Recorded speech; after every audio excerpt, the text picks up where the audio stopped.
Hello class, this is Miss Cash. I'm here to help you get started on today's work. So even though I'm not here today, I expect to see lots of production, lots of PMA coming out of the class. A couple things to go ahead and do. Get out your notes about sequences. We took them on Thursday last week. Watch this video and pause it as you need. If you need to pause it to write things down or just pause it so that you can work some problems, do that. Finish your worksheet and turn it in. And if you finished the worksheet earlier, I have left you new homework problems in your folders or in the folder on the bulletin board if you didn't get one. So work on those if you finish your homework early or if you finish your classwork, this worksheet early. So we're going to look at the worksheet that the sub has given you that is about sequences. And the first set of problems asks you to determine if the sequence is arithmetic, geometric, or if it's neither. If it's one of those, it wants you to find the common difference or the common ratio, and then find the term named in the problem. And write the rule or equation. Now, writing the rule or equation will be a good thing. Actually, you should probably do that first because that'll help you find the term named. So let's look at an example problem together. Number 1 starts with the sequence listed right here, and it asks you to find A28. That means term number 28. If I were to put the equation into a table, number 28 would be A28. So first thing we want to do is figure out, is it arithmetic, geometric, or neither? Looking at it, it seems like there is a common difference. Look at it for a second and see, is it adding, subtracting, multiplying, or dividing?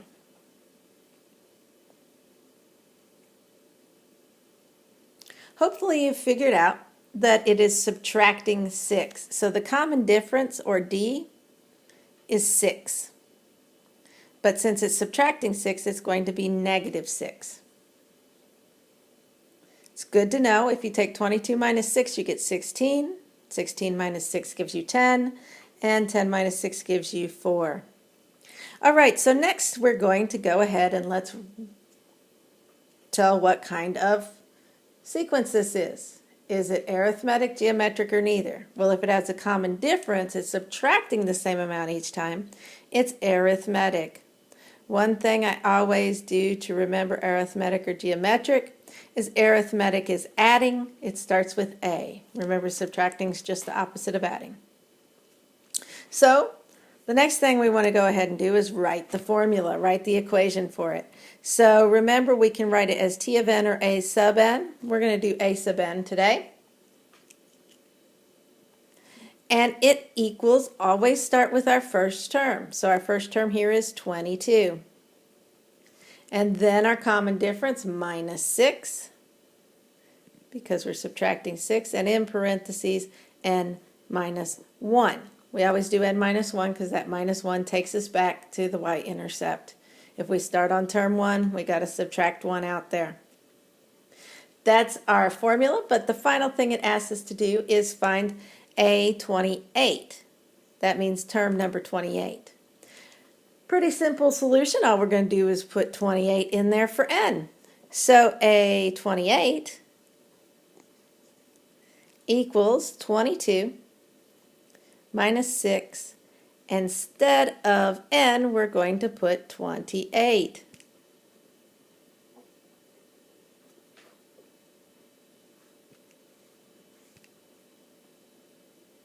Still 28 minus 1. Then you just use your calculator to work that out and get an answer. When you do type all of this in the calculator exactly as you have it written, parentheses and all, you should get negative 140. All right, that's the first sample problem. Let's go ahead and move on. If you need to pause, pause it. Otherwise, I'm going to go ahead and turn the page and look at the next one. So the next one is also asking us to find the sequence, whether it's arithmetic, geometric, what's the common difference or common ratio, all that stuff. So looking at this one, take just a second and decide what you think's going on with this one.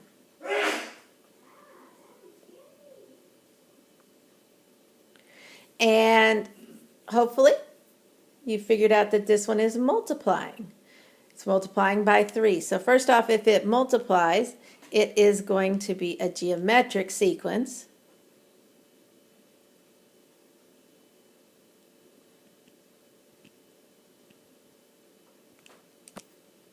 Secondly, we need to find a common ratio for a geometric sequence.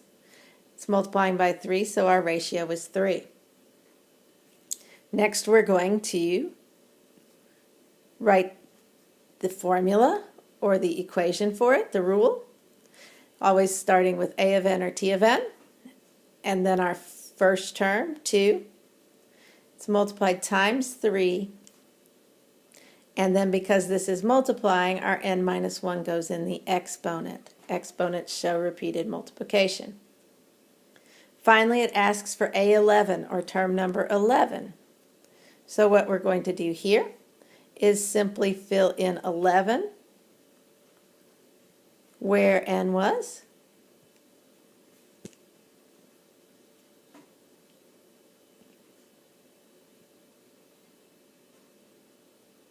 All right, so everything else stayed the same except I filled 11 in here for n. And then I typed that in my calculator. It does give me a pretty big number because when we raise something to a power, it gets big pretty quickly. You should get this. Check it on your calculator, make sure you get it right. If you need to pause the video at this point to make sure you've got this all down, please pause it now. And we're going to move on. Go ahead and pause the video for a while and work up through problem number 10. Once you've gotten up through problem number 10, you may want to play the video again. Okay, so hopefully you're back from having worked up through problem 10, and I wanted to go ahead and help you with problem 11 because the instructions on number 11 are different than the instructions on 1 through 10. Starting with 11, it gives you the equation and wants you to write the common ratio or common difference and the first 5 terms of the sequence. So looking at this one, I can see that it adds something here, which tells me it's arithmetic and it's going to have a common difference. So the common difference D is simply going to be how much I add each time. Now in class, we put a number in front of the parentheses right here. It's not writing. There we go, right there. But sometimes you'll see the number written at the end of the parentheses right here. Either way, it's your common difference. So our common difference here is 2.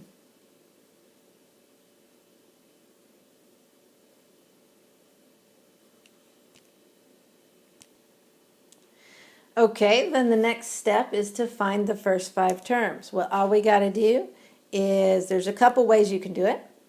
You can fill in number 1 and get that value for n, and then do it again for number 2, number 3, number 4, and number 5. But an even easier way is to type this into your calculator in the y equals. If you go to the y1 in your calculator, you're going to type it in just like this, negative 14 plus parentheses. The only change we're going to make is we're going to make it x minus 1 because the calculator deals with x's. And then we can put times 2. If we type that in, the calculator will give us a table. It'll give us x and it'll give us y1. We want to scroll down so that your first number is x equals 1, 2, 3, 4, and so on.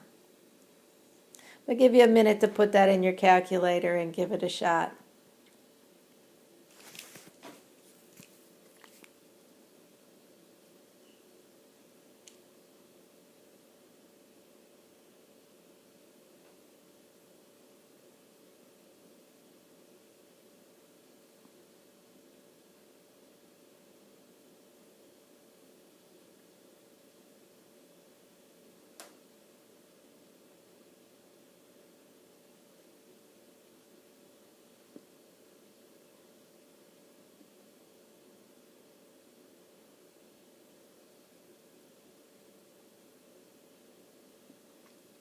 Okay, you should have had some time to get it in that calculator now. You probably know already that your first term is going to be negative 14 because it was right here in the equation. But then the second term is going to be negative 12. Negative 10 is next. Negative 8. And if you had room, term 5 would be negative 6. So if you want to list this in sequence form, you just list the numbers. 14, negative 12, negative 10, negative 8, and negative 6 as a list. Dot, dot, dot, because it goes on and on and on. If you want to pause and work some of those, you can, but I have one more example I'm going to show you. Number 15, because it is a geometric sequence. You can tell because it's 3 times your number here. So if it's a geometric sequence, we want the common ratio.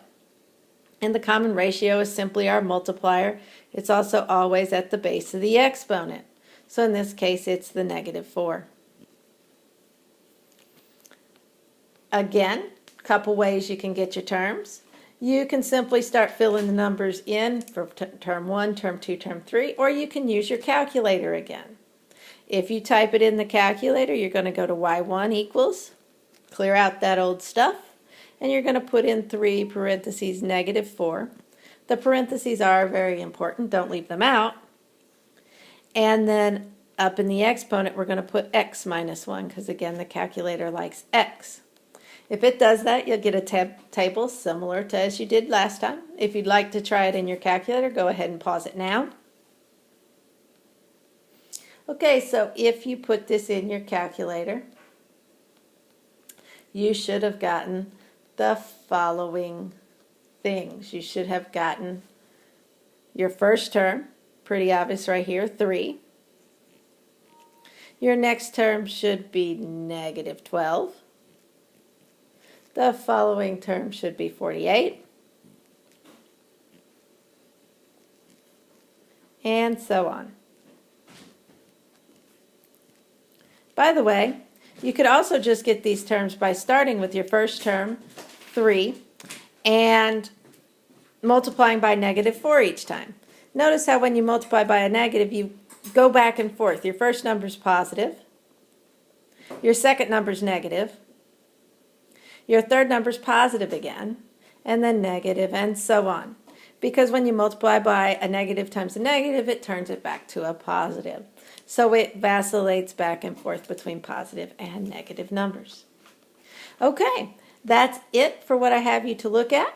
Hopefully you feel fairly comfortable with these. If you're still uncomfortable, please feel free to ask for help from Miss Rhodes across the hall in room 207 or Mr. Radicke in 221, the computer lab. Hope you have a great day, and I look forward to seeing you tomorrow.